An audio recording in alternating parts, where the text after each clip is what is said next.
আপনি কি কখনো ভেবেছেন দিন শেষে এত ব্যস্ত থাকার পরও কেন জীবনে তেমন কোনো পরিবর্তন আসে না? কারণ আপনি হয়তো নিজের অজান্তেই সময় নষ্ট করার কিছু ভয়ঙ্কর অভ্যাসে আটকে আছেন।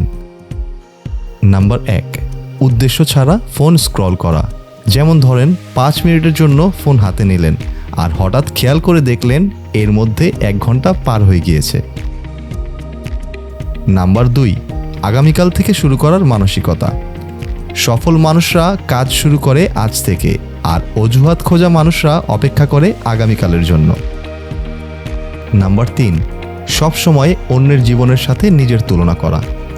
আপনি যখন অন্যের সাফল্য দেখছেন তখন নিজের স্বপ্নের জন্য কাজ করার সময় হারিয়ে ফেলছেন। নাম্বার 4, অপ্রয়োজনীয় মানুষের সাথে অতিরিক্ত সময় কাটানো। সবাই আপনার ভবিষ্যৎ বদলাতে সাহায্য করবে না, কিছু মানুষ শুধু আপনার সময়টাই নিয়ে যাবে। নাম্বার 5, লক্ষ্য ছাড়া জীবন চালানো। যার কোনো গন্তব্য নেই সে কখনোই বুঝতে পারে না কতটা সময় নষ্ট হয়ে গেছে। মনে রাখবেন, সময় পৃথিবীর সবচেয়ে মূল্যবান জিনিস। টাকা পয়সা হারালে ফিরে পাওয়া যায়, কিন্তু হারানোর সময় আর কখনো ফিরে আসে না।